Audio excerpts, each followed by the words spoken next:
नमस्कार, न्यूज 21 देख रहे हैं आप और मैं हूं आपके साथ अखिल। अपना बिहार बुलेटिन में आपका स्वागत है। सबसे पहले बात करेंगे पटना की। पटना के एक अणे मार्ग स्थित संकल्प से मुख्यमंत्री नीतीश कुमार ने एक ऐतिहासिक पहल करते हुए सामाजिक सुरक्षा पेंशन योजना और मुख्यमंत्री कन्या उत्थान योजना के तहत कुल 62,15,104 लाभुकों के खातों में 271 करोड़ 15 लाख रुपए की राशि डायरेक्ट बेनिफिट ट्रांसफर के जरिए भेजी।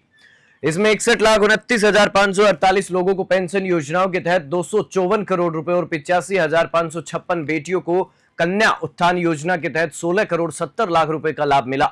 मुख्यमंत्री ने अपने संबोधन में कहा कि इंदिरा गांधी वृद्धावस्था, विधवा और निःशक्तता पेंशन योजनाओं में केंद्र और राज्य सरकारों का संयुक्त सहयोग रहा है। बिहार निःशक्तता योजना और लक्ष्मीबाई योजना के तहत भी लाखों लोगों को लाभ मिला है। मुख्यमंत्री ने समाज कल्याण विभाग की सचिव वंदना प्रेयसी के साथ पौधारोपण कर पर्यावरण संदेश भी दिया। पटना से ब्यूरो रिपोर्ट।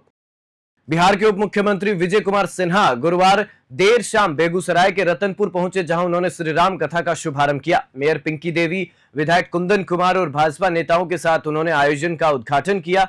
साथ ही साथ आपको बता दें कि उन्होंने अपने संबोधन में उप मुख्यमंत्री ने मिथिला की भूमि को शक्ति और संस्कृति का केंद्र बताते हुए कहा कि रामकथा के आयोजन से सकारात्मक ऊर्जा का संचार होता है और सामाजिक सद्भाव को बल मिलता है। उन्होंने मां गंगा के तट पर हो रहे इस धार्मिक अनुष्ठान को प्रदेश और देश के लिए शुभ बताया। प्रेस से बातचीत में विजय सिन्हा ने विपक्ष को घेरते हुए कहा कि राजद और कांग्रेस के कार्यकाल में अपराध पनपा और पलायन बढ़ा। उन्होंने कहा कि एनडीए सरकार में अपराधियों पर त्वरित कार्रवाई होती है। अब अपराध बीमारी है जिसे खत्म किया जा रहा है। वहीं अहमदाबाद प्लेन क्रैश पर उन्होंने गहरा दुख जताया और कहा कि यह एक कल्पनातीत हादसा है जिसने पूरे देश को झकझोर कर रख दिया। उन्होंने पूर्व मुख्यमंत्री विजय रूपाणी के निधन को अपूरणीय क्षति बताया और पीड़ितों के परिजनों को सांत्वना दी। बेगूसराय से चंदन कुमार की रिपोर्ट। विपक्ष क्राइम से मुक्ति चाहता है, उसके पीरियड में जितना अपराध हुआ है उसको छुपाना चाहता है। तुलनात्मक विश्लेषण करना चाहिए। एनडीए सरकार में अपराध पर त्वरित कार्रवाई होती है, लेकिन जब जब राजद कांग्रेस की सरकार रही या वो सत्ता में रहे, अपराधी और भ्रष्टाचारी को बचाने का खेल खेले हैं। आज कोई अपराधी या भ्रष्टाचारी को बचाता नहीं, त्वरित कार्रवाई होती है। विकास के तमाम दावों के बीच बिहार के सुपौल जिले के वसंतपुर प्रखंड का समुचित विकास अब तक नहीं हो सका है। यह आरोप वीआईपी के राष्ट्रीय उपाध्यक्ष संजीव मिश्रा ने निर्मली पंचायत के दौरे के दौरान लगाया। संजीव मिश्रा इन दिनों छातापुर विधानसभा क्षेत्र में जनसंपर्क अभियान चला रहे हैं और इलाके की समस्याओं को उजागर कर रहे हैं। निर्मली पंचायत के वार्डों में भ्रमण के दौरान उन्होंने लोगों से सीधे संवाद किया और शैक्षणिक संस्थानों की भारी कमी को लेकर चिंता जाहिर की। उन्होंने कहा कि सरकार इस क्षेत्र में बीएड कॉलेज, नर्सिंग कॉलेज और अन्य उच्च शिक्षा संस्थान स्थापित करे ताकि स्थानीय छात्रों को गुणवत्तापूर्ण शिक्षा पास में मिल सके। मिश्रा ने बताया कि किसान बहुल इस इलाके के लोग आर्थिक रूप से सक्षम नहीं हैं कि वे अपने बच्चों को बाहर भेज सके। खासकर बेटियों की पढ़ाई कॉलेज न होने के चलते बीच में ही छूट जाती है। सुपौल से अनमोल कुमार की रिपोर्ट। हमारी प्रयास होती है कि जो भी स्कॉलर्स हैं, चाहे वो पढ़ाई में हो, चाहे स्पोर्ट्स में हो, आर्ट में हो, कल्चर हो, प्योरमा स्टार का आपने नाम सुना होगा, और जो हमारी यथासंभव कौंसिल संस्था है अच्छे ऐसे बच्चों को सेलेक्ट करके उनको पुरस्कार देती है, सम्मान देती है। और हमने आज इसी क्रम में निर्मली में नारायणा इंस्टीट्यूट में आए, नारायणा एकेडमी में आए और बच्चों से हमने यहाँ लोगों से बातचीत किया, बच्चों को मोटिवेट किया और हमने जो जीवन में सीखा है उनको बताने का प्रयास किया। बच्चे काफ़ी खुश हैं और सभी शिक्षक का मैं धन्यवाद देता हूँ। नारायणा एकेडमी की मैं शुभकामनाएं देता हूँ कि उनके सारे टीचर्स उनके इसी तरह से वो प्रयास करते रहे और हमारे छातापुर का नाम करें। इसी में से ऐसा कोई बच्चा हो सकता है जो यूपीएससी।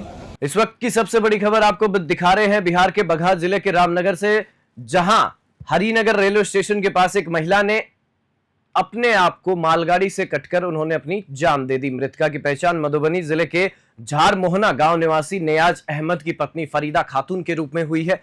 पति नियाज अहमद के अनुसार कुर्बानी के 4 दिन बाद उनके घर में पारिवारिक विवाद हुआ था, जिसके बाद फरीदा रामनगर के झरमहुई गांव अपने मायके आ गई थी। यहां भी आभूषण बेचने को लेकर पति पत्नी के बीच कहासुनी हो गई। दोनों बाजार के लिए रामनगर आए हुए थे, तभी अचानक फरीदा स्टेशन की तरफ भागते हुए पहुंची और चलती ट्रेन के सामने छलांग लगा दी। मौके पर उसकी मृत्यु हो गई। फिलहाल पुलिस घटनास्थल पर पहुंचकर मामले की जांच कर रही है और शव को पोस्टमार्टम के लिए भेज दिया गया। बगहा से बिंदेश्वर कुमार की रिपोर्ट। 4 दिन पहले लड़ाई झगड़ा हुआ है घर में, कुर्बानी होने के बाद उसी दिन इसकी छोटकी भौजाई अगर उससे हुआ है, उसके बाद फिर वही भाग के अपने बहन के यहाँ आ गई है। कौन जगह? लेके चले आए, इसकी बहन का घर भी गांव में ही है। कौन गाँव? बस महुआ झरमौली। नहीं, झरमौली से आगे थोड़ा हट के महुआ पड़ता है, डी के पास घर है, वहाँ रही है कुछ दिन। उसके बाद वहाँ भी थोड़ा बहुत लड़ाई झगड़ा हुआ है घर वालों के साथ। आज जो है चाहिए थोड़ा जेवर उवर बेचना था, उसमें कुछ फर्क आ गया, उसके कारण नहीं बिक पाया। बोले चलो माँ बाप जान लिया वही देंगे, तो लोग अपना सल्टेगी। पता नहीं इसको क्या दिमाग में आया, फिर अम्मा से खिसिया के बात करने लगी है कि कैसा दियो हमको जेवर जेवरात, हम नहीं लेंगे, अपना घर का सामान ही मंगवा लो, हम नहीं रहेंगे यहाँ। बगहा से एक और बड़ी खबर से आपको रूबरू करवाते हैं, जहां ओवरलोड वाहनों की जांच कर रही परिवहन विभाग की टीम पर जानलेवा हमला कर दिया गया। घटना नौरंगिया थाना क्षेत्र के मदनपुर मोड़ NH 727 पर हुई, जो नेपाल और उत्तर प्रदेश की सीमा से सटा इलाका है। जानकारी के अनुसार प्रवर्तन अवर निरीक्षक सत्येंद्र कुमार रजक पर वाहन चालकों और स्थानीय लोगों ने अचानक हमला कर दिया। घटना का वीडियो सोशल मीडिया पर तेजी से वायरल हो रहा है, जिसमें साफ देखा जा सकता है कि कैसे लोगों ने सरकारी कार्य कर रहे ESI को दौड़ा दौड़ा कर पीटा। हमले के दौरान कुछ लोग मोबाइल से वीडियो बनाते भी नजर आए, तो कुछ मारपीट में शामिल दिखे। मौके पर मौजूद लोगों ने न सिर्फ मारपीट की, बल्कि ESI पर अवैध वसूली के आरोप भी लगाए। इधर पीड़ित सत्येंद्र रजक ने घटना की शिकायत नौरंगिया थाने में दर्ज कराई है। पुलिस अब वायरल वीडियो के आधार पर हमलावरों की पहचान कर आगे की कार्रवाई में जुट गई है। इस हमले के बाद प्रशासनिक स्तर पर भी हड़कंप मचा हुआ है। बगहा से बिंदेश्वर कुमार की रिपोर्ट। भागलपुर पुलिस को 12 जून की सुबह सूचना मिली कि मंटू कंपनी की बस में भारी मात्रा में अवैध लॉटरी लाई जा रही है। वरीय पुलिस अधीक्षक के निर्देशन में गठित टीम ने बाईपास थाना चौक के पास जांच के दौरान बस से नागालैंड की विभिन्न कंपनियों के कुल 20,50,000 अवैध लॉटरी टिकट बरामद किए। बस चालक व मुंशी को गिरफ्तार कर बस जब्त कर ली गई है। वहीं सबौर थाना क्षेत्र में DIU व पुलिस की संयुक्त छापेमारी में 2 युवकों सुरेंद्र कुमार व नीरज कुमार को 103 ग्राम ब्राउन शुगर, 11 जिंदा कारतूस, 3.28 लाख रुपए नगद, 2 डिजिटल तराजू और मोबाइल के साथ गिरफ्तार किया गया। पुलिस लगातार अवैध गतिविधियों के विरुद्ध सख्त कार्रवाई में जुटी हुई है। भागलपुर से राहिल सिद्दीकी की रिपोर्ट। वरीय पुलिस अधीक्षक भागलपुर के दिशा निर्देश और पुलिस अधीक्षक नगर की निगरानी में भागलपुर पुलिस लगातार अवैध शराब, अवैध हथियार और नशा के खिलाफ लगातार छापेमारी कर रही है। इसी क्रम में कल दिनांक 12/6/2025 को सुबह 8 बजे गुप्त सूचना मिली कि एक बस पे जो है कुछ सामान, संदिग्ध सामान जो है गुजर रहा है। तो इस संबंध में DIU टीम के साथ बाईपास थाना मिलकर तुरंत ही जांच प्रारंभ किया गया बाईपास थाना चौक के समीप में।